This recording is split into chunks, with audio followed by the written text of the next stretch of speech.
Muy buenas tardes. Muy buenas tardes para todos los asistentes a la sala virtual de la Fundación Excelencia, Liderazgo y Transformación.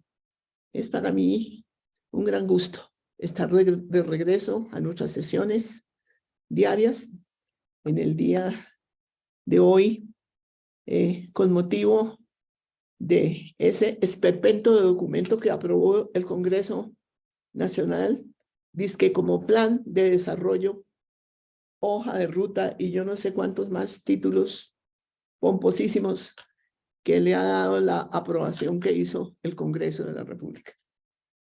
Así es de que ya tuvimos una conferencia la semana pasada, escuché la conferencia de mi coronel Villamarín analizando justamente el esperpento de documento y realmente no entiende uno cómo nadie se paró a decir, discúlpenme, ¿de qué están hablando? Eso no es un plan de desarrollo. Nadie lo hizo en el Congreso.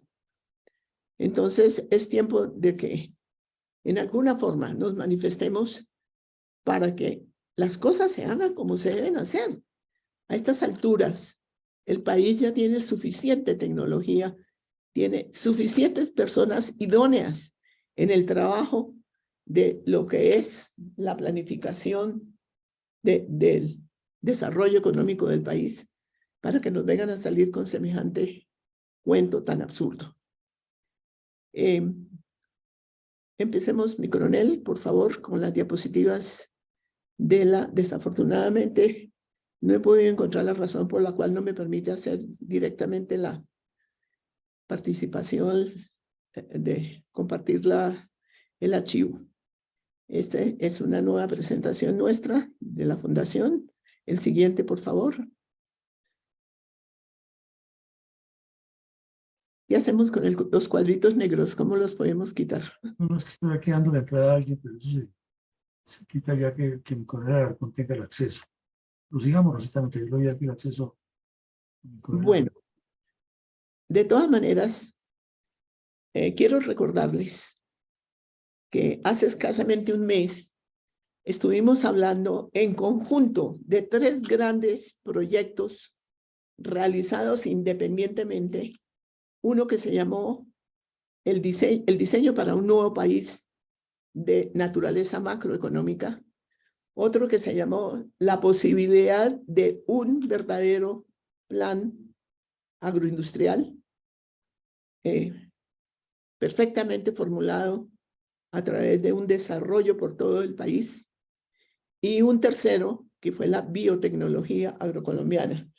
Fueron 3 inmensos proyectos hechos por profesionales civiles, independientemente, pero que concluyeron todos en un gran programa de maestría en el Instituto Universitario Juan de Castellanos de Tunja, donde nos alegramos inmensamente que cosas tan independientes estaban concluyendo realmente a una propuesta de solución muy seria para la problemática del sector agropecuario, especialmente en el país.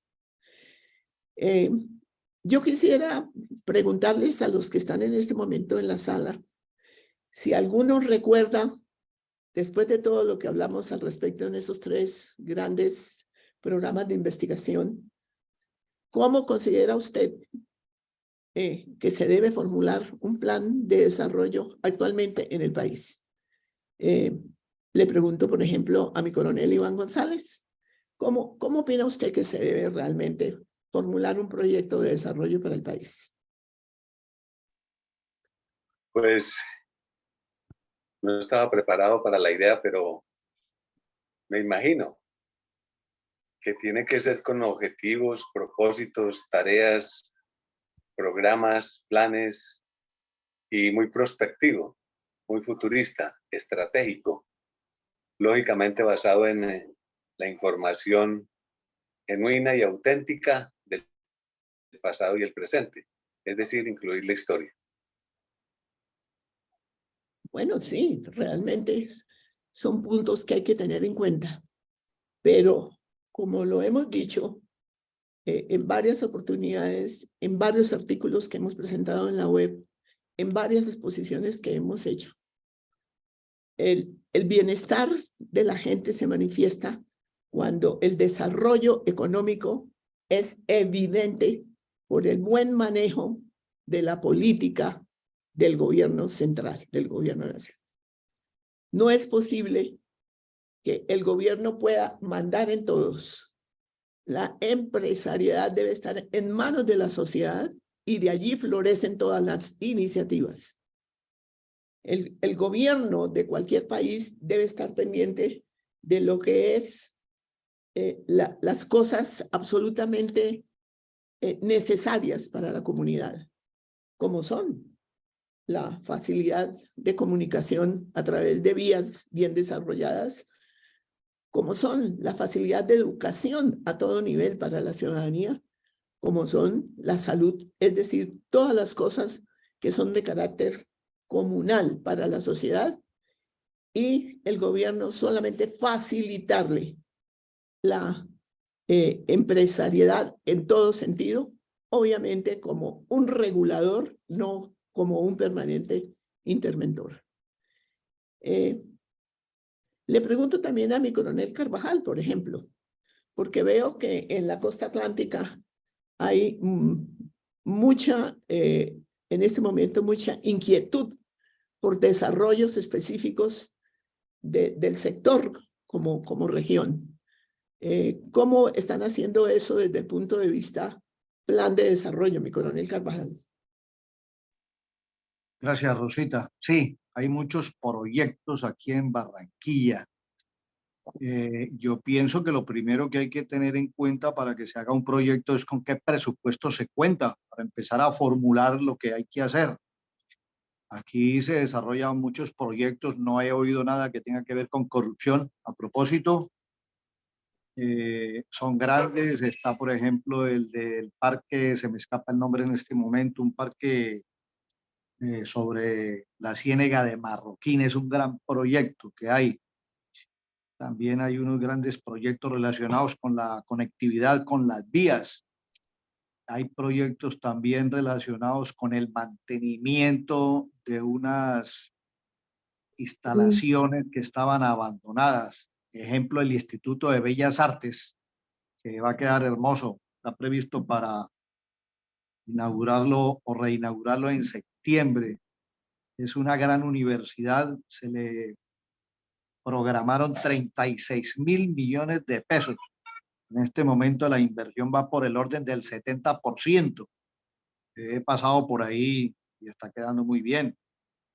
Sí, hay una serie de proyectos, también el del Teatro Amira de la Rosa. Y pues ustedes ven por la televisión cómo esos proyectos avanzan. Quisiera uno conocer realmente cómo está formulado el proyecto, cómo está escrito. Yo medio me entero por los medios de comunicación, pero Rosita, usted me deja inquieta y a ver cómo me consigo esos proyectos y cómo se formularon y con qué objetivos se iniciaron, con qué metas, cómo se están controlando. Lo primero para formular un proyecto es con cuánto presupuesto se cuenta. Entiendo que el plan de desarrollo cuenta con un presupuesto de 1.700 billones para los 4 años, pero pues no vamos a repetir lo mismo con ese plan que hay a nivel nacional que no se entiende, pues no sé cómo irán a hacer los ministerios para poder ejecutar el plan de desarrollo. Pues respecto a su pregunta, pues es lo que le puedo decir, pero quisiera yo tener más detalles para exponérselos a ustedes. Muchas gracias. Bueno, de todas maneras, aun cuando hay una cantidad más o menos definida de lo que es posible, la inversión nacional para proyectos es del criterio de las personas que llevamos muchos años en este oficio de formulación y evaluación económico-financiera de proyectos, como es mi caso, que ya estoy completando los 20 años de trabajo en esa área. O sea que está uno más o menos actualizado permanentemente de las formas, de los modos, de lo nuevo que se puede aplicar en muchos aspectos. Desde luego, las necesidades deben priorizarse. No es que vamos a hacer el teatro Amira de la Rosa maravilloso, de música, tengo entendido, o el gran parque de no sé qué. Todo eso es una delicia culturalmente hablando, por supuesto. Pero tenemos que examinar todas las necesidades de una región y priorizar la importancia de esas necesidades para empezar a formular los proyectos, establecer sus costos reales y proceder en el orden en que sea posible, dado que somos los ciudadanos en general los que aportamos a través de impuestos los dineros para poder ejecutar cualquier tipo de proyecto. Mi coronel, adelante con las diapositivas, por favor.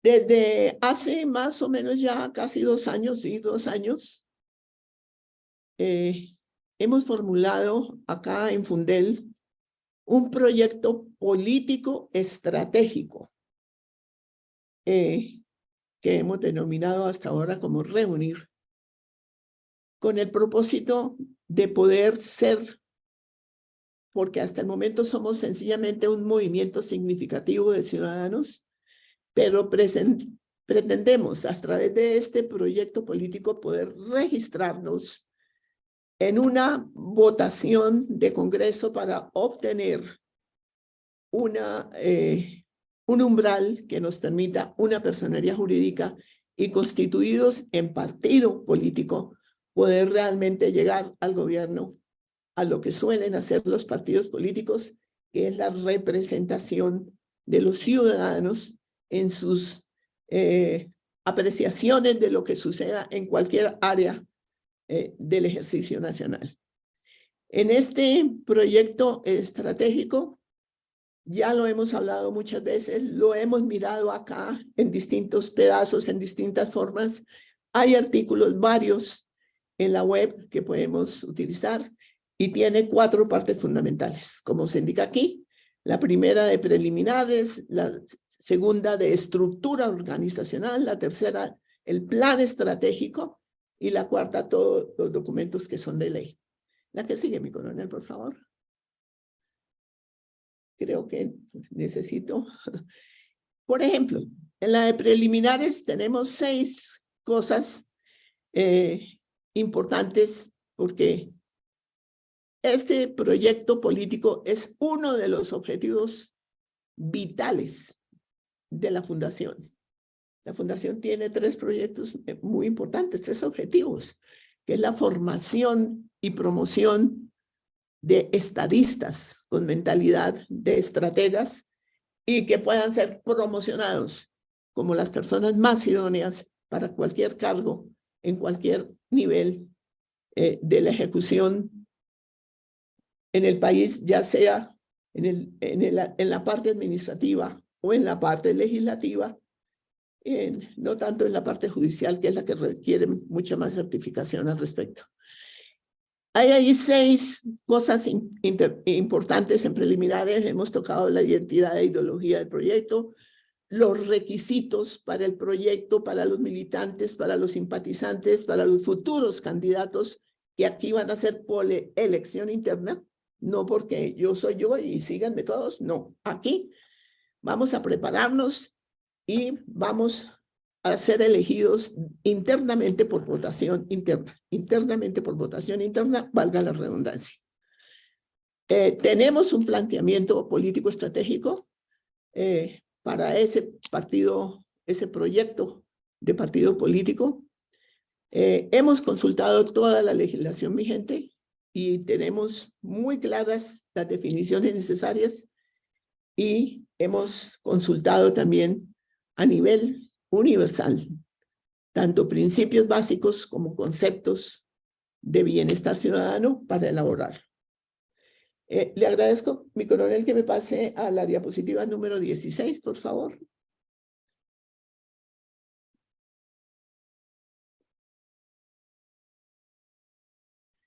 Como ven, la segunda parte, el segundo bloque del proyecto es la estructura organizacional.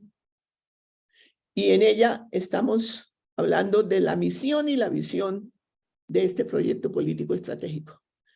Tenemos perfectamente establecida su organización administrativa nacional, su organización administrativa regional, la estructura funcional de esa organización y la estructura progresiva, de modo que no se nos vuelva un elefante blanco que no funcione adecuadamente.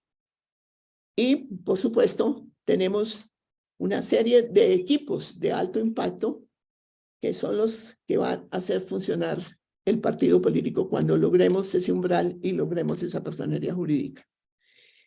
Y le agradezco que me pase a la diapositiva número 31, por favor, mi coronel. Ahí está todo lo que acabo de hablar, ahí, de la organización, de la cultura organizacional. El tercer bloque de este proyecto, ya hemos hablado muchas veces de eso, es el plan estratégico. El plan estratégico es lo que nos va a permitir decir por dónde es que debemos como partido estar interviniendo permanentemente ante las autoridades para que las cosas se hagan como se deben hacer. Vamos a tener unos objetivos constitucionales para proponer, porque en este momento nuestra Constitución no tiene objetivos constitucionales, no los tiene. Tampoco, bueno, los objetivos constitucionales, por supuesto, son de carácter permanente dentro de una Constitución, pero tampoco hay, digamos, establecidas a largo plazo políticas de Estado en cada una de las áreas que es necesario estar pendiente de las muchas áreas en que se desenvuelve el Ejecutivo para que haya políticas de Estado que permitan desarrollar fácilmente proyectos de cualquier nivel. Por supuesto, ya tenemos establecidos planes, programas y proyectos de Fundel. Y aquí tenemos el punto de cual vamos a tratar más extensamente, un poquito más extensamente hoy, que son las metodologías de formulación y control. Le agradezco, mi coronel, si me pasa a la diapositiva número 42. Entonces ya recordamos en forma muy rápida muchas cosas que hemos hablado aquí, que hemos escrito en la página web, que hemos discutido en varias reuniones. Así es de que yo espero que, si bien hay serias dificultades en este momento para publicar el proyecto como tal, no son serias dificultades, son, por un lado, falta de recursos económicos, sí, pero por otro lado, evitar que haya un revoltijo de apreciaciones y de manejos que terminen desvirtuando la buena intención y la buena profundidad de las cosas que se han hecho con tanto cuidado y a través de un buen término de días. Entonces, este es un punto sumamente importante para que se sepa qué es, la planificación y formulación de un plan de desarrollo o de lo que sea, inclusive un plan de vacaciones, de un programa por proyectos, porque hay programas que se tienen que desarrollar en el tiempo, proyecto a proyecto, de proyectos individuales e inclusive de simples procesos dentro de un proyecto. Y entonces, esta es una definición que yo me permití estudiar hace como unos ya casi 20 años, de todo lo que había en ese momento establecido por varias universidades, facultades de economía y de administración, y que me fue aceptada como una de las más elaboradas completamente desde los puntos de vista importantes. Una planificación o formulación de un plan es la expresión exhaustiva en términos de variables, medibles y controlables que representen claramente un conjunto de inversiones económicas y de acciones coordinadas e interrelacionadas matemáticamente en ruta crítica para periodos de tiempo determinado, cuyos resultados signifiquen el cumplimiento de objetivos específicos en la satisfacción de una necesidad, no que alegremente, como tuve que presenciar al alcalde de Aguazul, feliz que llegó de alcalde y voy a hacer un coliseo para el coleo, eso que llaman el coleo allá en los llanos. Feliz y dichoso. ¿Y cuál es la necesidad de un coliseo para hacer eso? Ni idea. Así es de que la satisfacción de necesidades o de solución de problemas o el logro de beneficios colectivos de significativo valor para toda la sociedad. Esa es una expresión, un significado, una definición que me fue aceptada en un estudio que se hizo para tener unidad de criterios en qué es realmente la planificación y la formulación de planes, programas y proyectos. ¿Y por qué? ¿Por qué exhaustivo y en correlación directa de términos o variables medibles y controlables? Porque sencillamente lo que usted no puede medir, físicamente medir, pues no se puede formular ni gestionar con eficiencia y con responsabilidad. O si no, ¿por qué creen que cuando se va a hacer un edificio, por ejemplo, hay que hacer un poco de estudios de planos y de cosas y de cantidades de obra, etcétera, etcétera? Porque lo que no está escrito en cifras no se puede medir, no se puede formular, ni se puede gestionar con eficiencia y responsabilidad. Aquí, desde los municipios para arriba, dicen, aquí necesitamos hacer la carretera de tal parte a tal parte y eso vale tanto y ya, y ahí queda. A ver, ¿dónde está la justificación de todo eso? En términos de variables extendidas en el tiempo con sus respectivos costos y sus posibilidades de movimientos según las situaciones que se presenten. Así de que muy importante que esta definición se nos mete en la cabeza, porque esto es hacer un plan de desarrollo, un programa por proyectos, un proyecto sencillo o un simple proceso. Esto es realmente algo exhaustivo en términos de variables medibles y controlables que representen un conjunto de inversiones económicas que hay que controlar. La que sigue, por favor, mi coronel. La mayoría de las personas que en alguna u otra forma han trabajado, como por ejemplo, muchos de la reserva han trabajado en la construcción de un edificio para sus propias viviendas y realmente pues adquieren una serie de experiencias a pesar de que todo debe ser contratado, los estudios técnicos, la ejecución misma, etcétera, etcétera, con los bancos. Así es de que, basado en principios e intuiciones o experiencias personales, pues eventualmente puede ser válido, eventualmente es válido si va a seguir haciendo edificios, pero no es seguro nunca en la formulación de proyectos tomar cosas cualitativas, experiencias cualitativas para tomar decisiones acertadas. Los métodos cuantitativos son lo que tiene validez. Los métodos cuantitativos realmente son lo que le permite, una vez terminada la formulación, decidir, porque ya están los resultados formulados, decidir sobre los resultados. No, esos son los resultados.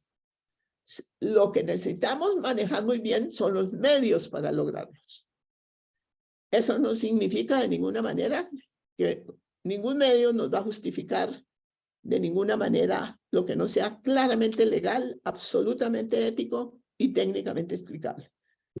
Pero de todas maneras, los métodos cuantitativos son 4 nada más. Los militares han manejado toda la vida lo que llaman investigación de operaciones y que con lo cual han abarcado, creo que la totalidad de los posibles métodos cuantitativos, ¿no? La investigación de operaciones es una elaboración sencilla de un listado de posibilidades de operaciones, sus necesidades, las cantidades, etc. Ese es un método cuantitativo válido para el asunto de operaciones militares, por ejemplo. Hay otro sistema que se llama cuantitativo, que se llama programación lineal, donde se utiliza ya con un poquito más de sofisticación las matrices algebraicas para poder establecer la prioridad en un momento dado de costos o de alguna otra variable dentro de un proceso. Qué pena con ustedes. Actualmente, lo más desarrollado, y hay muchos programas al respecto, son los modelos matemáticos de simulación.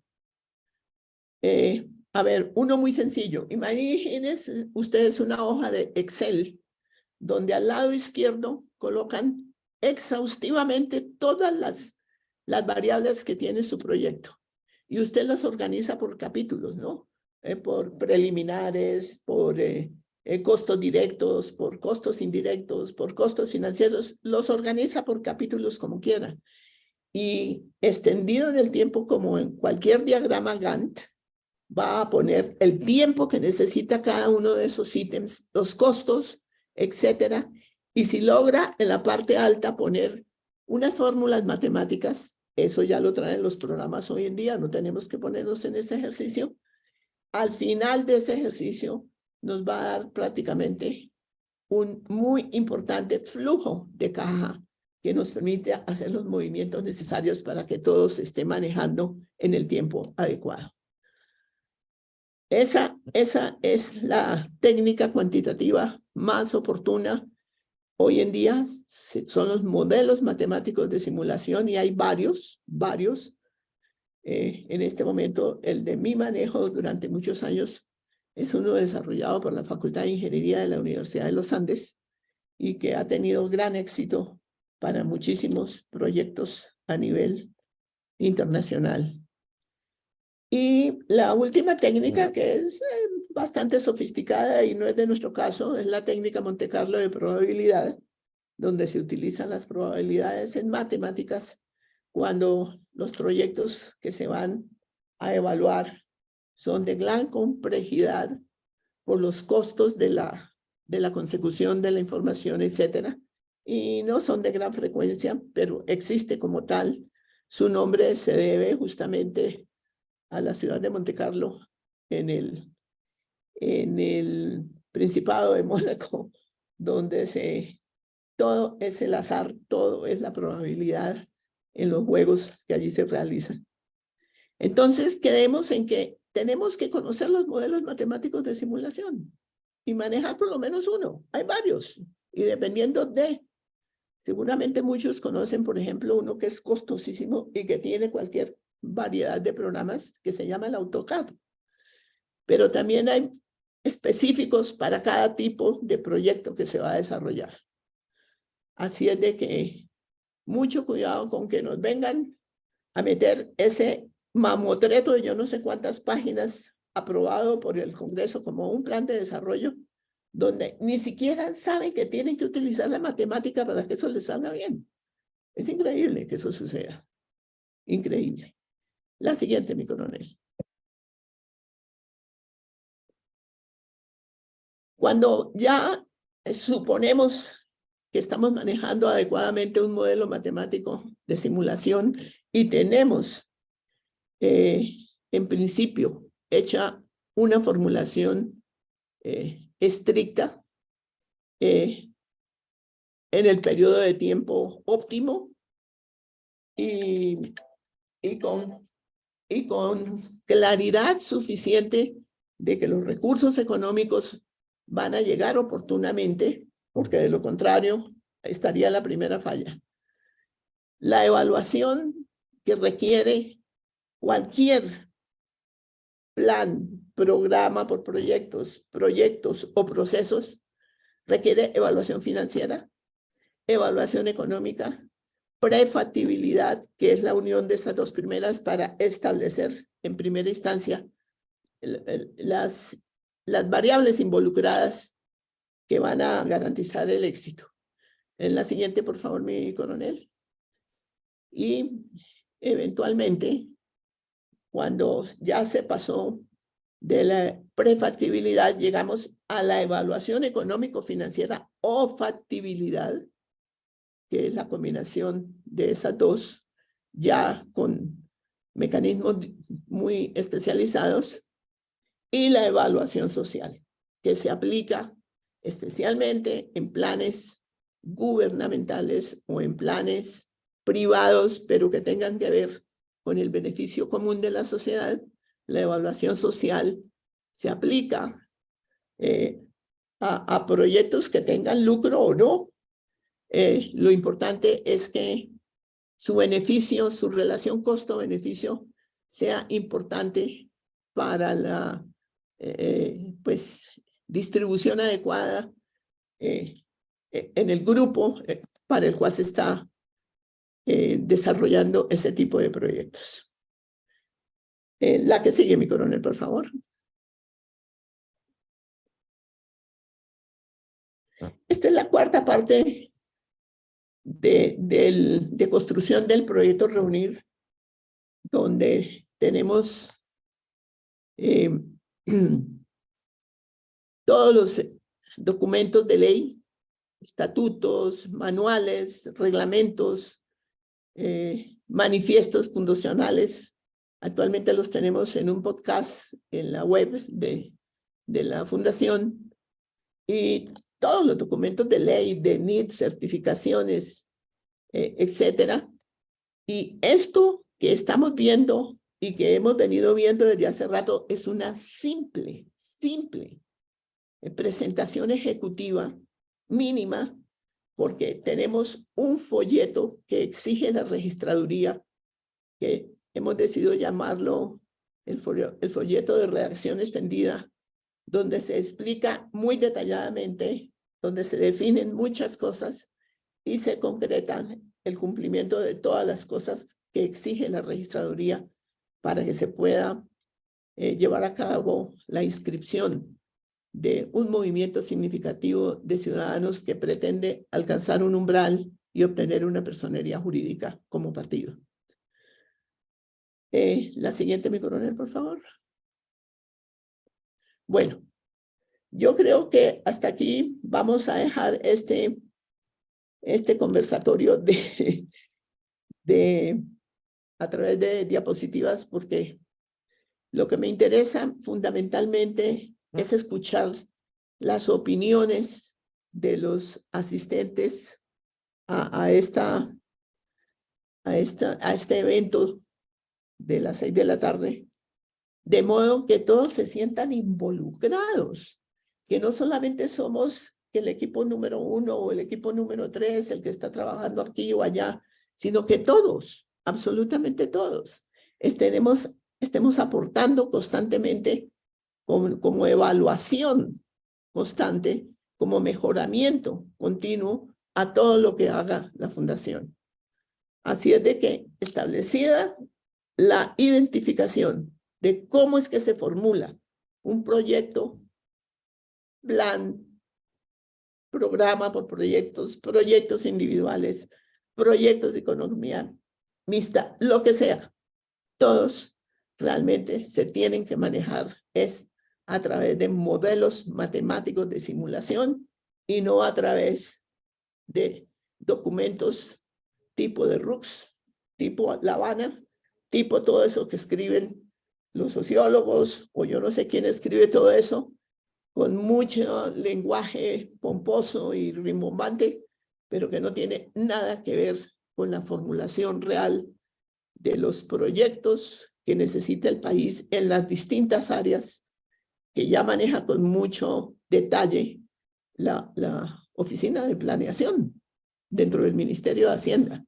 Así es de que uno no entiende cómo es posible que se aparezcan ante el Congreso, el gobierno, con un documento de estos, cuando me imagino que ni siquiera lo consultaron con la Oficina de Planeación del Ministerio de Hacienda. Así es de que le solicito a mi coronel Alarcón que nos ayude dando la palabra a las personas asistentes para que nos cuenten si están satisfechos con la forma detallada que Fundel ha estructurado su proyecto político estratégico, si tienen más cosas por aportar, si están dispuestos a participar en todo lo que sea necesario, en realmente en compromiso personal. Aquí todos los que estamos trabajando lo hacemos en este momento gratuitamente, porque sabemos que la fundación no tiene, como si tienen los narcotraficantes, dineros en cantidad para publicar lo que quieran o para hacer todas las actividades que quieran. Nosotros hacemos todo limpiamente y respetuosamente, porque jamás estamos despotricando contra nadie, estamos haciendo las cosas como se deben hacer y aceptamos evaluación permanente para mejoramiento continuo. Entonces, mi coronel Alarcón, por favor, nos ayuda con el manejo de la sala, por favor.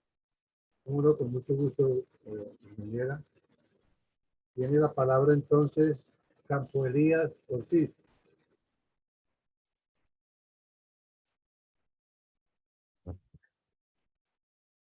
Por favor, mi coronel, pongamos la diapositiva número, tal vez 14. Campo Elías, adelante.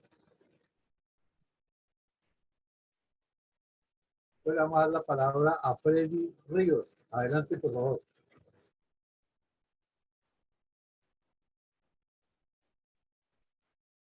Buenos días, mi coronel, muy buenos días. Buenas tardes, perdón, estaba un poco agripado, pero bueno. A la expositora, pues felicitarla, aunque llegué un poco tarde, pero de todas maneras, pues todos los aportes que se hagan a la creación del movimiento, pues son importantes. Y pues la plataforma política y todo lo que se ha hecho hasta el momento y lo que he tenido la oportunidad de estudiar y de leer, pues son pocas lo que se puede aportar algo tan completo. Lógicamente, pues ahorita ya prácticamente desde el punto de vista de los requisitos de la registraduría, lo que impone o lo que propone para la creación de un grupo significativo, ya está dado. Yo pienso pues que ya es cuestión de que cada uno de nosotros como participantes del movimiento, lógicamente hagamos los aportes necesarios en la creación del mismo, en lo que es ya ejecutar lo que ya creo yo que se ha hablado, se ha estudiado con vehemencia, con conocimiento, con aportes que son de personas, pues para mí, muy preparadas dentro del grupo. Entonces, yo pienso que es empezar a querer dar el salto, pues, que significa ya la creación del movimiento como tal, y la creación de su personalidad jurídica para el reconocimiento ya ante el Consejo Nacional Electoral y todo esto. Entonces, yo pienso que no es mucho lo que ya hay que colocar, sino que yo pienso que ya hay que dar ese gran salto a las ejecuciones, a lo que haya que hacer desde el punto de vista de firmas y todo lo demás y lo que conlleva. Y pienso pues que ya estamos en un tiempo que es necesario, que es prudente ya ir mirando para prepararnos para las próximas parlamentarias, para que el movimiento se dé a conocer ya a nivel nacional, regional y local. De todas maneras, estamos firmes y estamos listos para cualquier aporte que se necesite para poner nuestro granito de arena, y yo pienso pues que así pensamos todos los integrantes. De todas maneras, muchas gracias, doctora. La verdad que una exposición muy grata, muy bonita, muy placentera. No llegué muy a tiempo, pero lo que pude escuchar me pareció excelente. Ya da la respuesta, Rosita. Pianista, por favor. No, muchísimas gracias. Y por supuesto, nuestro presidente dirá el momento oportuno en que podemos hacer una completa publicación de todo lo que ha trabajado la Fundación. Muchas gracias, Rosita. Mi primer persona, adelante. Don Eugenio, buenas noches. Muchas gracias a todos los integrantes de la sala y especialmente a la ingeniera Rosita por la reiterada información en estos aspectos. Yo creo que el diseño está hecho. Está la plataforma, está, como se dice, está el andamiaje. Las partes del andamio están hechas. Y ha sido explicada en detalles para que no quede, como se dice, la mesa sin las patas completas para que pueda pararse. Solamente falta es la continuidad. ¿Quién lo pone a caminar? Porque sin pretender desmotivar a quienes han trabajado desde un principio este proyecto, pues en el tiempo que he participado en escucharlos y de pronto decir algunas barbaridades, la participación de la reserva y de los amigos de la reserva, pues es mínima en cuanto a la plataforma de Zoom. No sé, en cuanto a los otros medios sociales de comunicación, porque no es fácil entrar a enviar este barco al mar con tanta turbulencia que hay y pocos operarios y de pronto algunos con una preparación mínima en el conocimiento del Estado. Porque para esto se necesita, como se dice, perrenque, dicen algunos, y que se conozcan las verdaderas necesidades de la población. La población pues tiene muchas necesidades y desafortunadamente la política ha venido de mal en peor porque por una parte la corrupción y cuando no se solucionan esos aspectos, pues difícilmente el resto de comunidades va a aportar ideas, porque siempre habrá supremamente oposición. Lo mismo con las mismas, van a decir algunos. Yo creo que ante esta situación, cuando llegue un grupo de personas que realmente pretendan mejorar la calidad de vida en todos los aspectos para la sociedad colombiana, uno de los fundamentos es empoderar la justicia. De lo contrario, no vamos a ninguna parte. Da tristeza que hoy por ahí en las redes sociales aparezca un grito lamentable del ministro de Justicia diciendo de que pobrecitos los que están en las cárceles porque les están violando los derechos humanos. Es que ni eso lo tenemos en cuenta para evitar llegar a la justicia, porque algunos no se han convertido en delincuentes es porque realmente allí en la cárcel se sufre, supongo yo que se sufre, pero hay algunos que olímpicamente,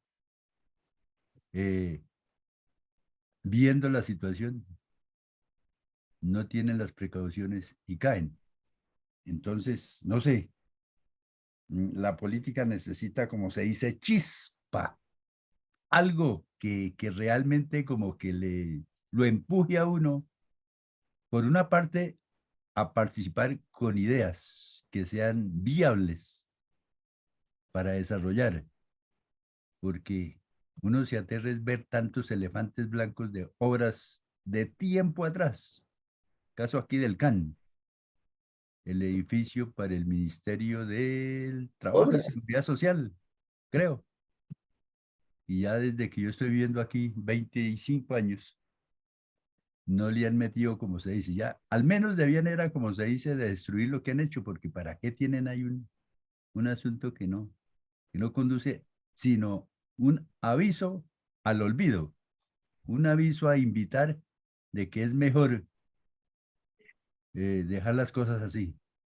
Y lo otro, pues también es el mal ejemplo. Yo no sé, pues yo no soy que sea, como se dice, que uno tenga que ser tan moralista 100%, pero no se justifica que una persona como el señor presidente del Congreso, que se equivocó de alguna manera de participar en varios movimientos políticos, ahora lo premien y lo vayan a nombrar de embajador por allá al Reino Unido. Entonces uno no entiende.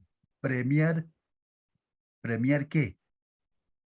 ¿Premiar qué? Entonces eso desmotiva a la gente. Muchas gracias, Rosita, y a los integrantes de la sala. No, muchas gracias, mi coronel Pachón, y realmente todos los aportes son muy importantes y muy especialmente para que empecemos a manifestar de mejor forma nuestro compromiso absoluto con la Fundación para sacar adelante todos los trabajos. Esto que presentamos hoy lo hemos charlado muchas veces, pero es que tenemos montones de cosas que hemos hecho y que no podemos publicar por falta de recursos y por falta realmente de oportunidad para ello. Así es de que, adelante pues. José Ricardo Martínez tiene la palabra.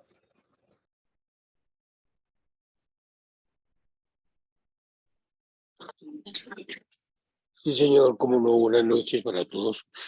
Pues bienvenida y saludando muy efusivamente a la ingeniera, la doctora Rosita, que espero le haya ido muy bien en sus actividades que la obligó a no estar con nosotros un buen tiempo.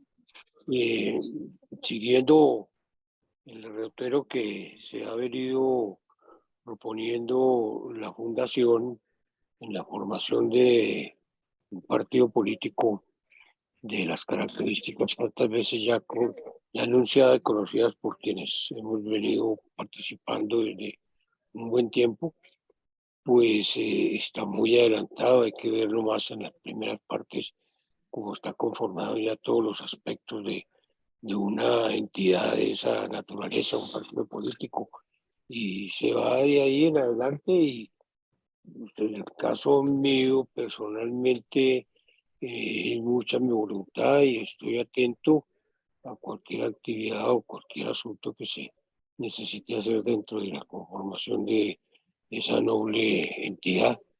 Y en lo que respecta al análisis de los proyectos que se puedan presentar con base en la formación del partido, estaré atento, como siempre, pues en la ilustración correspondiente y pues igualmente con la promesa permanente de contribuir con personas a que nos acompañen en esta misión.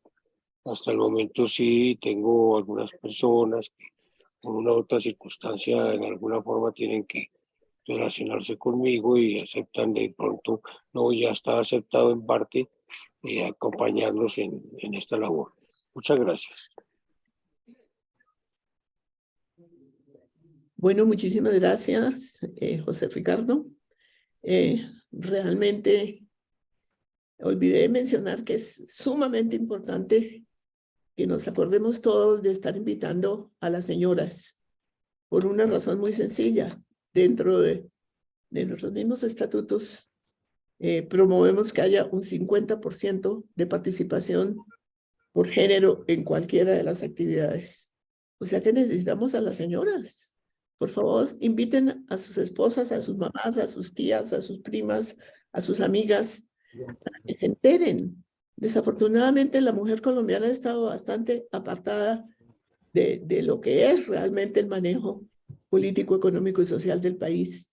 Y es sumamente importante que todos, absolutamente todos, opinemos en términos de democracia participativa con absoluto respeto, con veracidad, con realmente argumentos serios de hombres y mujeres, porque francamente no podemos seguir en esta improvisación en que nos lleva este gobierno y mucho menos podemos permitir un ejecutivo presentando cualquier cantidad de cosas absurdas y un Congreso aprobando ahí lo que se les ocurre. Entonces, importantísimo que invitemos también a las señoras, a los jóvenes que están como tan mal informados, especialmente los menores de 30 a 40 años que no vivieron todo lo que vivimos los mayores. Así es de que, por favor, invitemos a las señoras también. No tienen que venir a dictar conferencias, no tienen que venir a opinar extensamente sobre algo. Sencillamente su compañía, su manifestación de que están con nosotros es bien importante. Muchas gracias. Campo Elías Ortiz tiene la palabra.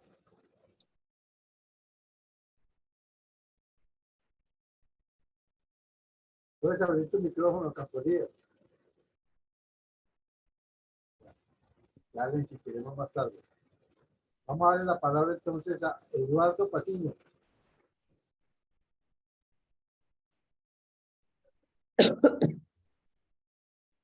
Eduardo. ¿Me están escuchando? ¿Me están escuchando? Sí, sí.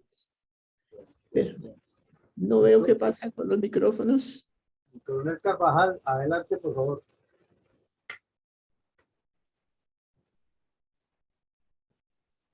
Que mi coronel Carvajal ya me contestó, pregúntame. Pero sí. Gracias, nuevamente buenas noches. Bueno, yo considero que el proyecto Fundel se encuentra debidamente formulado. Faltan es, pues lo digo con respeto, faltan es más alumnos que se preparen para desarrollar y ejecutar el proyecto. Y falta militancia para alcanzar un quórum nacional que posicione el proyecto en Colombia.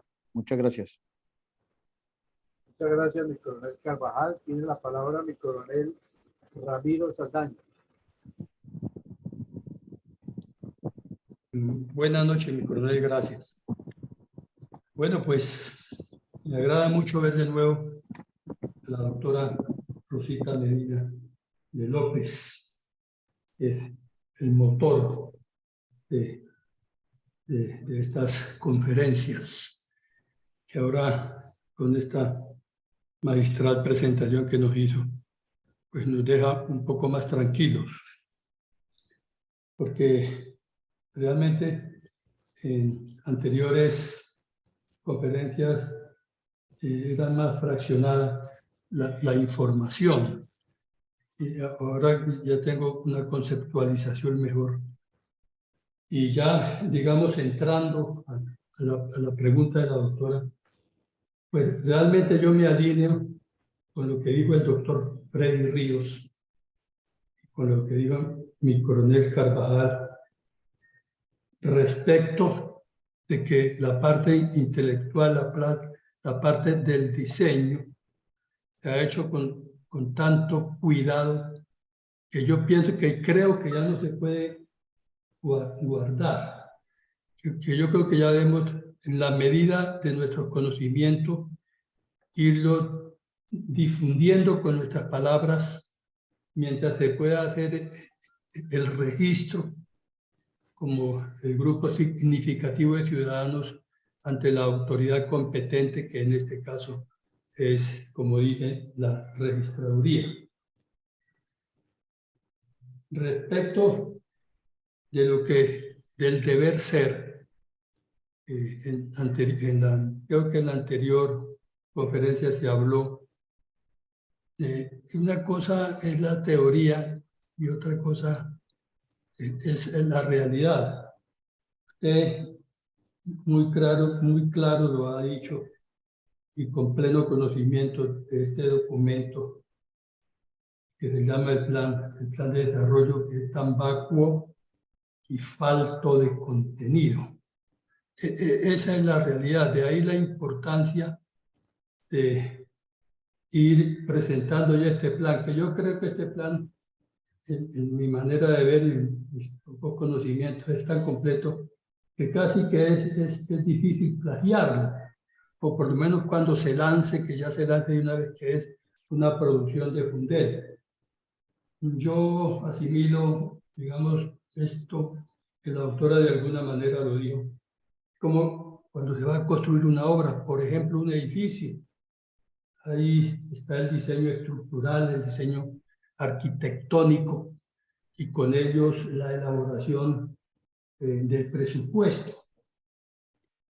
Después se le entrega al director de obra y al ingeniero de obra. Y por último, pues quien lo construye son unos operadores, como los guías de construcción, los ayudantes y demás, previo a haber cumplido unos requisitos legales de llevarlo a planeación o a curaduría para su aprobación. Con esto quiero decir que el diseño, o sea, la intelectualidad ya está hecho y ustedes lo trabajaron. El director ya está. Quedamos los operadores para poner a funcionar y a caminar este proyecto tan importante para el país. Yo realmente no sé en la parte del diseño en qué puedo colaborar, porque en mi forma de ver está tan completo que yo ejercería la función de operador, ¿sí? Y de distribuidor de información. Es como lo que tengo que decir en esta presentación, doctora y compañeros. Muchas gracias. Muchas gracias, mi coronel Saldaña. Quiero manifestarle muy respetuosamente que es muy grande la labor que puede hacer cada uno de ustedes. Yo pertenezco a la institución de toda mi vida, desde que tenía como 20 años. Y realmente me he preocupado por conocer a la institución en todos sus aspectos. Y como decimos coloquialmente, en lo bueno, en lo no tan bueno y en lo menos bueno. Es decir, porque como agrupación humana es realmente muy organizada, muy especializada, con gran reconocimiento ya a nivel internacional, con fallas humanas también de pronto, pero conozco a la institución. Fui la esposa de un general durante 10 años. Desafortunadamente murió en servicio y por causa del servicio, cuando estaba en nombre y como director de los ingenieros militares, viajando por todo el país, viendo dónde se podían establecer polos de desarrollo. Coincidencialmente, es tal vez la única cosa que me comentó a mí desde el punto de vista profesional militar, porque me advirtió, vamos a hacer un montón de viajes y aquí no voy a estar por tanto tiempo. Y le dije, bueno, ¿y de qué se tratan esos viajes? Y me contó, vamos a buscar sitios y necesidades regionales, a ver dónde podemos los ingenieros militares hacer polos de desarrollo. Y todos conocemos que eso sucedió en el Brasil. Los ingenieros militares fueron los que arrancaron con toda la fuerza al desarrollo del Brasil. Y aquí estamos en capacidad de hacerlo, porque hoy por hoy los ingenieros militares tienen una excelente organización y por supuesto estamos en este momento en contacto con ellos para 2 proyectos importantísimos, que son el canal a nivel Atrato-Truandó, que es un regalo de Dios para Colombia, y un gran macroproyecto agroindustrial por todas las regiones, según su vocación en cada región. Y sabemos que los ingenieros militares pueden apoyar eso, y porque la seguridad que ellos pueden favorecer, y por otro lado, la asistencia técnica que también pueden facilitar, será de gran ayuda para que todo programa que acometa Fundel se lleve a cabo, y no solamente por los ingenieros militares, sino por todas las reservas, especialmente las reservas en todas las regiones, porque son la gente confiable para nosotros. Muchísimas gracias, mi coronel. Y entonces, adelante pues. A usted, doctora. Freddy Ríos ha pedido la palabra por segunda vez. Adelante, por favor. Muchas gracias, mi coronel. A ver, desde la experiencia que yo he tenido en participación política, estando yo muy joven, se me ofreció ser candidato al Consejo Municipal de Becho, con total inexperiencia, con total desconocimiento de muchas cosas en lo político, pero si algo tuve en claro fue empezar a planificar esa propuesta que me hicieron y mirar a dónde llegar con unas ideas y con algo que fuera diferente. Y a los 27 años, pues, primera vez que me lanzaba, primera vez que participaba en política directamente y con un movimiento que ni siquiera era un movimiento político tradicional. Logramos esa curul en el municipio de Becho. Eso demuestra de que de pronto, pues, no se necesita pertenecer a un gran partido o movimiento político para de pronto alcanzar un fin, si se le mete el perrenque, como dijo uno de mis antecesores. Yo pienso que hay algo que yo se lo participé a mi coronel Saldaña y me emocionó mucho verlo, fue la participación de la reserva en la Plaza de Bolívar hace pocos días.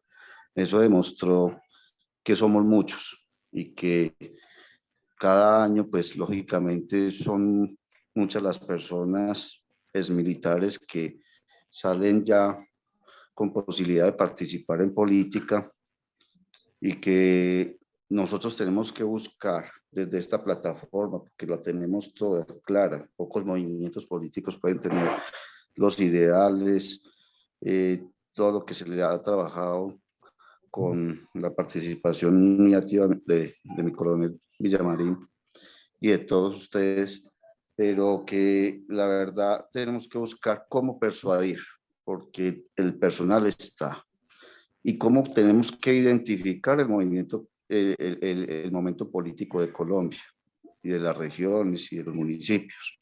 Yo pienso que la mejor muestra de que la gente quiere cambios y sobre todo los que han estado en la fuerza pública, fue esa manifestación de la Plaza de Bolívar.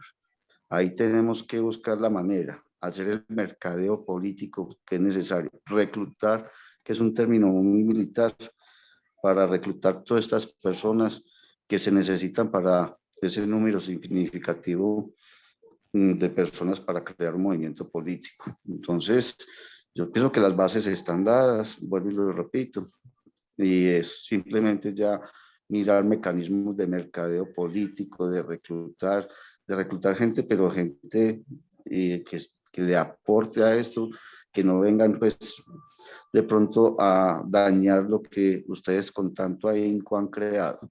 Simplemente que se ciñan a unos ideales que se han creado, que se han dado ya, y simplemente pues dar ese salto que se necesita en estos momentos. Buscar las personas que le pongan las ganas, que quieran participar en política, porque somos un movimiento político. Y como tal nos tenemos que identificar, no podemos caer en lo que muchos políticos dicen, no, es que yo no soy político, no, somos un movimiento político y como tal esos ideales se tienen que comunicar, mostrar y persuadir a las demás personas. Muchas gracias, feliz noche. Gracias, Gracias. Gracias, Freddy. Realmente quiero comentarles que yo he presenciado, desafortunadamente un poquito de lejos, la participación de la fuerza pública en eventos electorales y desafortunadamente siempre se presentan en una serie de grupos que jamás van a obtener ni siquiera una curul en el Congreso. Siempre sumados todos los votantes, tanto de la circunscripción nacional, que es el Senado, o por cámara, que son por regiones, pues nunca se ha sacado una curul. Tal vez las únicas curules que hemos tenido no han sido realmente por elección popular, sino por manejos políticos, que bueno, no es del caso mencionar. Yo estoy muy preocupada por eso, porque en este momento existen yo no sé cuántas asociaciones de la Reserva, muchas, pero la gran mayoría ni siquiera tienen personería jurídica como asociación de primer nivel, mucho menos para crear una confederación, como dicen que es lo que pretenden hacer. Porque si no hay personería jurídica a primer nivel, difícilmente se pueden unir en el siguiente nivel. Y además, las asociaciones de retirados son homologadas a las de pensionados dedicados al beneficio del bienestar de los asociados. O sea que una asociación de retirados no puede ser de carácter gremial y de carácter político al mismo tiempo. Eso no lo han querido entender, eso no lo han querido escuchar. Yo personalmente estuve en la junta directiva de ACORE y, bueno, las circunstancias dieron para que me retirara de allá por el viaje continuo fuera de Colombia y por otras razones que no son del caso, pero me preocupa que se continúe en la misma situación de un montón de asociaciones sueltas que no van a llegar a nada en el momento de unas elecciones si no se organizan como deben, que es una cosa la asociación gremial y otra cosa el partido político con un plan organizativo, con un plan estratégico. Maravillosa, me encantó, me gustó muchísimo la manifestación en la Plaza de Bolívar de las Reservas, estupendo. Se sentó el presidente de que somos muchos y con mucho respeto nos hacemos sentir, porque no llegamos a destruir nada, ni siquiera una palomita se sintió afectada. Así es de que maravilloso, ojalá que se sigan haciendo este tipo de manifestaciones ciudadanas, pero que nos organicemos como corresponde. Eso es importante. Bueno, muchas gracias. Bueno, Rosita, ya nos queda a ver si al fin Campo Elías puede tener acceso. Ah, ya también se cayó la señal otra vez. No, Rosita, no nos queda nadie por hablar. Nuestro presidente, casi nadie. Ah, bueno, el coronel, es la hora de su intervención.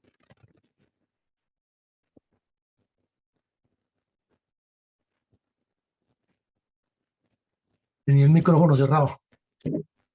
Bueno, mi coronel, muchas gracias y muchas gracias a la ingeniera Rosita por la información que nos dio, las aclaraciones de lo que debe contener un plan de desarrollo y cómo se debe enfocar eso.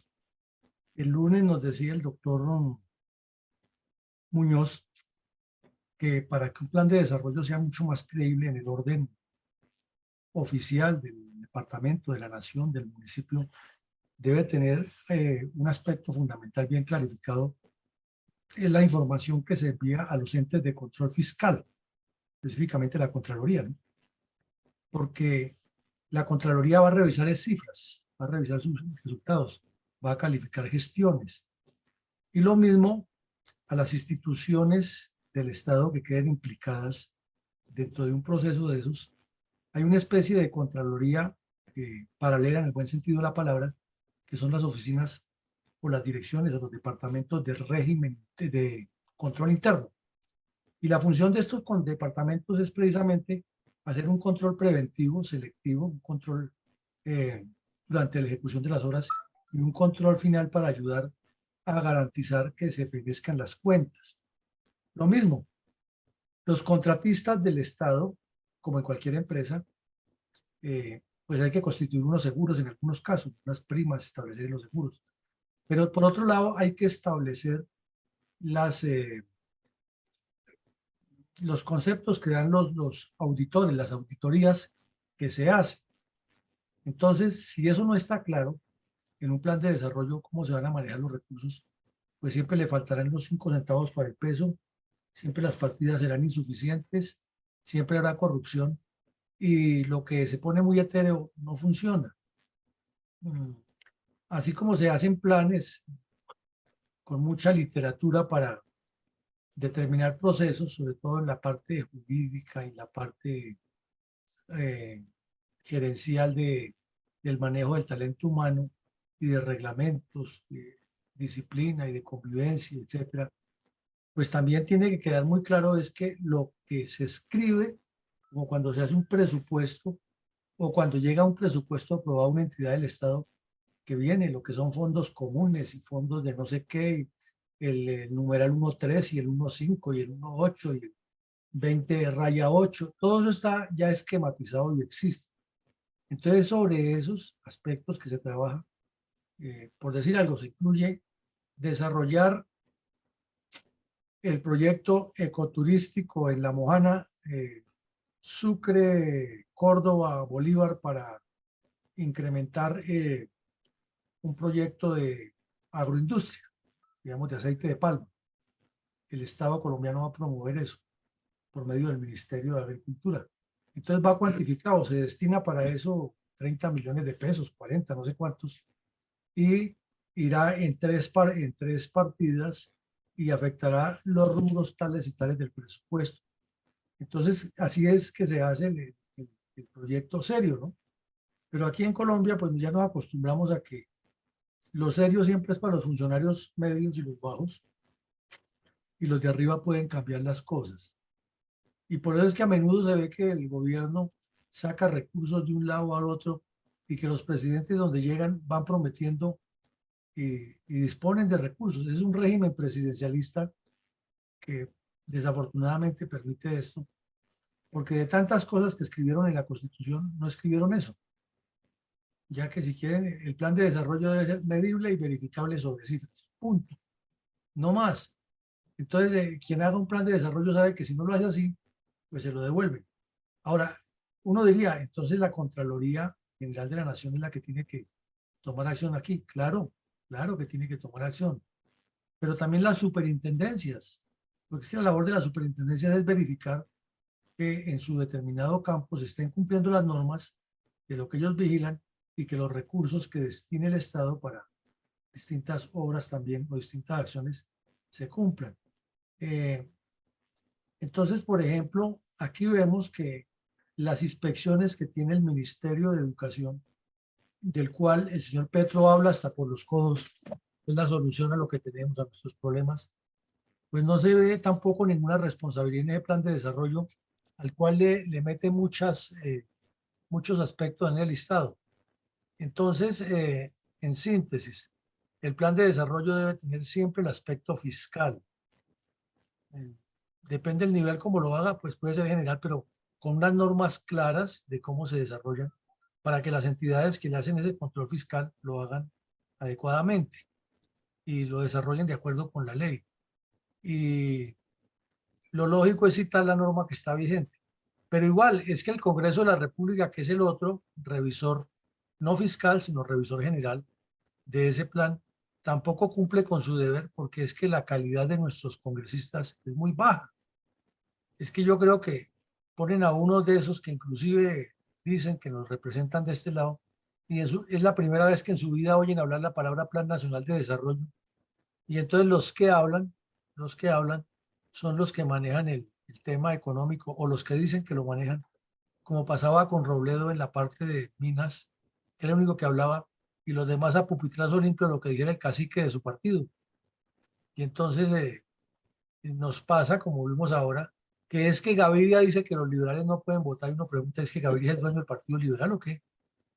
En lugar de decir el Partido Liberal en una dirección, la Dirección Nacional del Partido Liberal, en reunión con sus congresistas decidieron que no se apoye este proceso, ese proyecto o este plan. Entonces uno dice, aquí ya hay un proceso democrático. No, el señor Gaviria dijo que no y entonces los demás dicen que no. No, que Vargas Lleras dice que él va a presentar un nuevo proyecto y entonces lo dijo Vargas Lleras. No lo dice, el cambio radical o el contexto, sino que lo va a presentar él. Y eso en la salud. Entonces imagínense ustedes cómo andarán, como lo decíamos el lunes, que para poder tener una visión gerencial del manejo del Estado se necesita que los partidos tengan esa visión gerencial. Entonces nos llega muy a tono esto,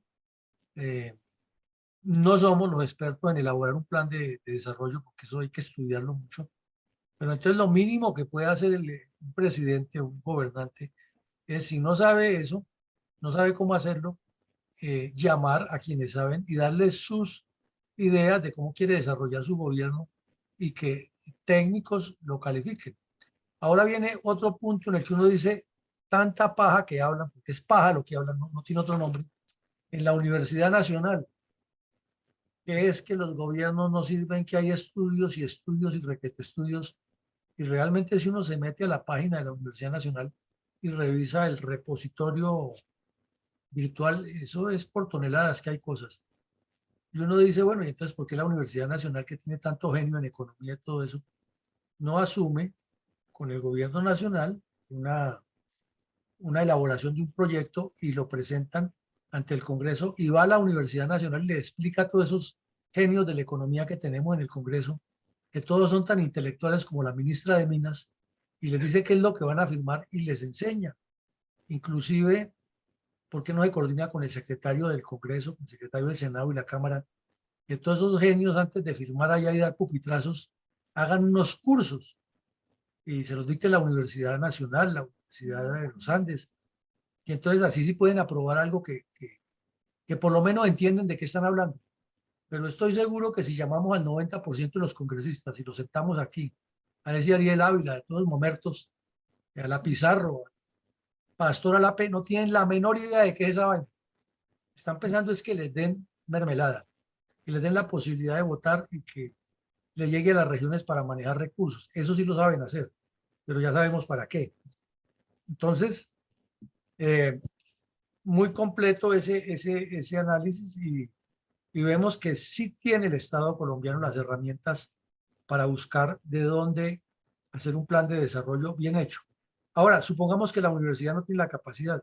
Hay una ONG que todos la hemos oído nombrar aquí en Colombia, que llama Fedesarrollo, que lleva por años calificando al Estado colombiano y calificando las finanzas y calificando el flujo de la economía, y saben una cosa y la otra. Entonces, ¿por qué no lo llaman a ellos? Y estas personas nos pueden hacer un buen estudio. ¿Por qué no llaman a la sociedad económica? ¿Por qué no se consulta con los expresidentes que tengan alguna experiencia? ¿Por qué no se consulta con exministros o exfuncionarios de la Dirección Nacional de Planeación y del Ministerio? Y decirles, bueno, ustedes constituyen un tanque de pensamiento aquí, elaboremos algo serio, ¿no? Porque es que es la corrupción, es la ideologización del desarrollo nacional, de todos los proyectos. Bueno, ahora respecto a la inquietud que ustedes plantean, pues ya le hemos dicho aquí muchas veces cuál es la razón por la cual no lanzamos en este momento la publicación, y menos con lo que está pasando específicamente con las reservas. Hay en el instante un triunfalismo preocupante de quienes participaron en la organización de la marcha, y entonces ya está rayando es en el campo de la figuración. Ya todos los días producen un comunicado, ya todos los días se dan a entender que son el faro, y pues ojalá lo fueran, ¿no? Pero no presentan ningún proyecto, no presentan ninguna propuesta, ni nos presentan una secuencia de que, bueno, ya se hizo la primera marcha y ahora qué sigue y cuál es el objetivo de esto. Entonces, eso es grave porque nos pasa, como seguramente les pasó a ustedes, en la tercera de las 4 protestas públicas que ha habido, pues yo experimenté que la gente ya está agotada. Hablo de Bogotá, porque es caminar desde la plaza, desde la Circo de Toros, más o menos, Parque Nacional, hasta la Plaza de Bolívar, gritar, llegar allá y ver en la tarima, una tarimita muy pobre, a los mismos 5 personajes haciendo propaganda de que ustedes son mis héroes, que yo a ustedes los quiero, que ustedes son mis chapulines colorados y yo soy el profesor Girafales, y de ahí no pasa nada. Entonces la gente se agota, porque no hay proyecto, porque lo que dice mi coronel Carvajal, no hay militancia. Entonces el camino que nos sigue quedando es el de seguir difundiendo difundiendo, pero no entregando el material, porque ustedes se imaginan con esa cantidad de gente que en este momento, además todos los días le aparece un dueño de la marcha, ¿no? Todos los días aparece uno distinto, que yo fui, gracias a mí, nosotros, es que yo fui el que me imaginé, yo fui el que recomendé. Y entonces, imagínense ustedes que el documento quede suelto. Mi coronel Saldaña dice que es difícil que lo plagien, pero lo mal utilizan. Entonces, por eso es que no nos hemos atrevido a publicarlo. Ahora, ¿cuál es el proceso para unificar criterios aquí? Es que una elección, la única elección que da la posibilidad de personería jurídica es la del Congreso, ni siquiera la de presidente. Porque si ustedes miran, el pacto histórico no tiene personería jurídica, porque es una agrupación de partidos que lograron conseguir concejales y se unieron a congresistas mejor, y se unieron a Petro por la repartición de mermelada, lo dirigieron. Pero ellos como pacto histórico no tienen personería jurídica. Y fue lo que causó el retiro de la señora que era la segunda de Petro en la elección anterior, cuando Petro se ha sido elegido senador y ella no, entonces por eso tuvo que irse del Congreso, ella como representante. Entonces la única forma de conseguir la personería jurídica es yendo a las elecciones del Congreso, obteniendo el 3% de los votos del global que haya para el Congreso, no para la presidencia, para el Congreso, y de acuerdo con la cifra repartidora, habiendo obtenido unas curules, bien sea en la Cámara o en el Senado. De resto no hay ninguna otra forma. Por ejemplo, si llega a ser una constituyente, vamos a asumir que nosotros presentamos 100 personas. Pueden ser la mayoría de los que transforman o corrigen o revisan o redactan la nueva constitución. Hasta ahí maravilloso. Pero el otro día somos igualiticos en condiciones para conseguir la personería jurídica a un movimiento que aparezca de la noche a la mañana de alguien que quiere representar, digamos, las juntas de acción comunal, los católicos obreros o alguna cosa así. Entonces, no tiene ninguna garantía, no tiene ninguna diferencia. ¿Y cuál es el fondo de la personería jurídica? El fondo de la personería jurídica, señores, es dinero. Eso es lo que buscan los partidos. Por eso es que hay esa corruptela dando avales al que sea para que les consiga votos. Porque resulta que si el partido ya consigue el umbral, consigue el aval para que sus candidatos reciban, entonces presenta lo que dice la ingeniera Rosita, presenta los planes de gobierno y presenta ya el estatuto completamente autorizado por todos. Se lo estudian en el Consejo Nacional Electoral y le dan una resolución de personería jurídica. A partir del día que le dan la personería jurídica, el movimiento tiene dos ingresos. Uno, que es la devolución en dinero por cada voto de X cantidad de pesos. Vamos a suponer 3.000 pesos por cada voto que ha recibido, conseguido, y una mensualidad de acuerdo también con el número de votos para su mantenimiento durante los siguientes 4 años cuando vuelve a haber elección para Congreso de la República.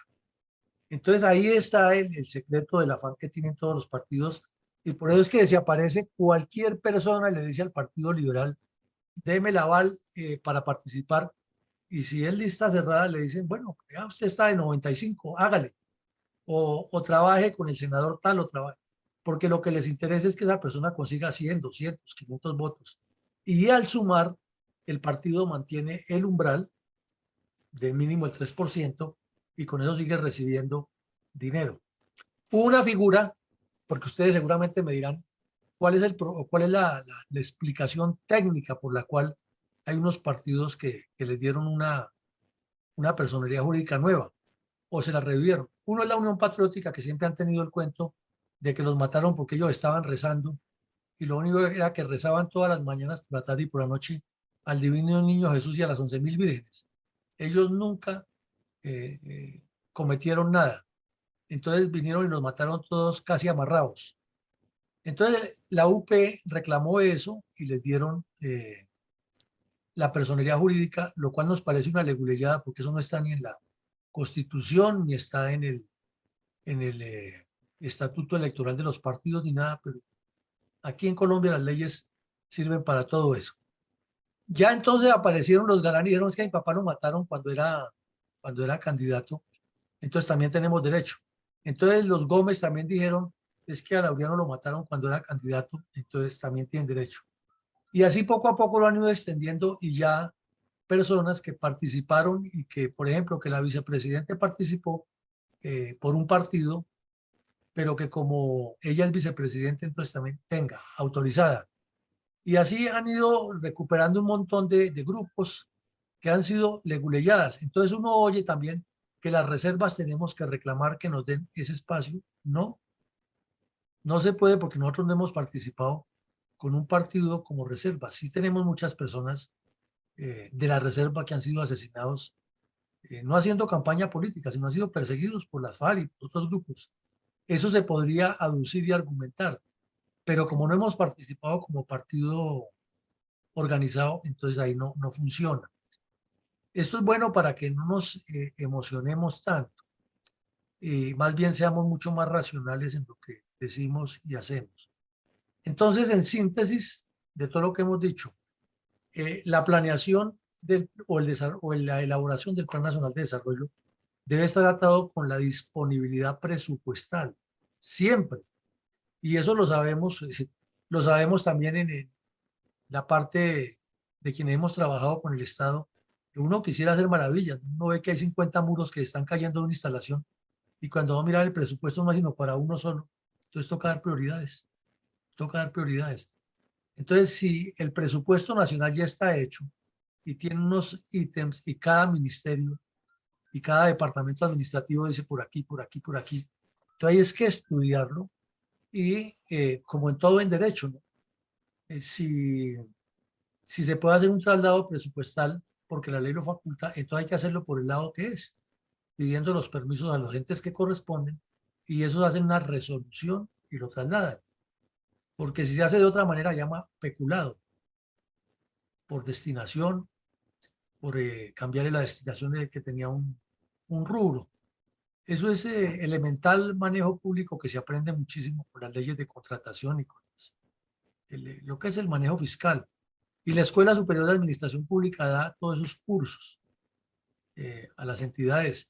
Entonces, ahí está, por ejemplo, la Escuela Superior de Administración Pública es otro elemento que podría colaborar muchísimo en la formulación de un plan de desarrollo. Pero no sé si ustedes lo han notado, que lo usual es que las instituciones del Estado tienen los elementos, tienen los equipos y generalmente no los ponen. Nos consta que pasa muchísimo en las fuerzas militares que tienen oficiales, casi todas mujeres, periodistas y comunicadoras sociales y toda cosa. Y a menudo se ve que contratan empresas externas para hacer las campañas de publicidad y las campañas de información acerca de la organización. Eso quiere decir que no se están aprovechando también los recursos internos para reducir costos y para optimizar mejor cada uno de los rubros. Pues bien, llegamos al final de este ejercicio que nos sigue ilustrando, nos sigue formando. Para mañana tenemos una actividad muy interesante que es, la anunciamos ayer, el señor mayor Pedro, se me escapa en este momento el apellido, de Argentina. Él es un oficial de blindados de caballería, llegó a mayor, y Pedro estuvo en un levantamiento militar muy conocido en Argentina, el del coronel Zeinedín, que lo llamaron los Carapintadas, porque se rebelaron contra el régimen por incumplimiento de unos acuerdos que han hecho y otras cosas, con ocasión de los militares que iban a ser juzgados por la dictadura, o mejor, por haber participado en la dictadura, durante el gobierno de la dictadura militar. Entonces, él tiene una información grande de lo que ha pasado con los gobiernos de izquierda. Él ha sido defensor de muchos de ellos. Tiene en Argentina una historia muy triste. Son muchísimos los oficiales, suboficiales y funcionarios de las Fuerzas Armadas que llevan años y años detenidos o con privación de libertad sin que les resuelvan esa situación. Y muchos han muerto con los sueldos retenidos, en dificultades económicas. Y eso casi no se conoce en el continente. Entonces es muy importante verlo, escucharlo y preguntarle de todo. Y el día viernes tenemos una conferencia prevista, pero es que esto del Ecuador se está poniendo tan interesante que de pronto nos va a tocar hacer un enroque, porque ese tema del Ecuador, ya para cerrarle y no quitarles mucho tiempo, tiene mucho de largo y mucho de ancho. Nosotros, por tener nuestra ideología anticomunista, a simple vista nos parece bien, pero es que comenzando por eso de darle potestades al presidente para que cierre el Congreso, como que eso ya no es democracia, eso ya no es democracia porque ya una persona que tenga potestad sobre el poder más importante, realmente si el Congreso de la República cumple, ese es el poder más importante que hay, porque es el que representa directamente al pueblo, es el que puede modificar las leyes, es el que puede modificar la Constitución, es el que puede modificar el pacto que hay entre el gobernante y el gobernado, y es el que nos representa a todos. Y si una persona puede fácilmente, como el de ayer, lo citan a un juicio, supuestamente por corrupción, porque no le probaron eso, y entonces al otro día sale y dice, cierro el Congreso, está peor que Pedro Castillo, porque Pedro Castillo tuvo que hacer 2 intentos de acuerdo con la Constitución del Perú, pero la del Ecuador de una vez con ese, pues nos parece que hay algo raro. Pero conociendo, como todos conocemos los que estamos en esta sala, a Ecuador, lo muy probable es que vendrán unas protestas callejeras impresionantes. Eso es lo mínimo de esperar. ¿Y quién las financia? El narcotráfico que está metido hasta los tuétanos allá en Ecuador. La izquierda comunista de Petro, Lula, Correa, que está buscando salir ganador. Y no se nos haría raro, no se nos haría raro que Correa, a pesar de tener orden de captura, regrese al Ecuador como Evo Morales, como El Salvador, y vuelvan y lo elijan, porque así pasa en estos países latinoamericanos. Le quitan todos los cargos que tiene, porque es parte de la negociación que harían, se lanzaría de candidato y ahí lo tendríamos. Esas son suposiciones, ¿no? Pero es interesante. Entonces queremos tener más argumentos y mirar de aquí al viernes si hacemos el enroque por lo que teníamos previsto y ver, pero todavía no hemos tomado esa decisión porque no se ha conocido la evolución de los acontecimientos y teniendo esa evolución podemos avanzar más. Pues a todos ustedes, muchísimas gracias, ingeniera Rosita, y nos place tenerla nuevamente aquí en la sala. Que Dios nos siga protegiendo, nos siga iluminando y que podamos coayudar a que Colombia tenga un camino mejor. Buenas noches para todos. Amén. Gracias, coronel. Gracias, doctora Rosita.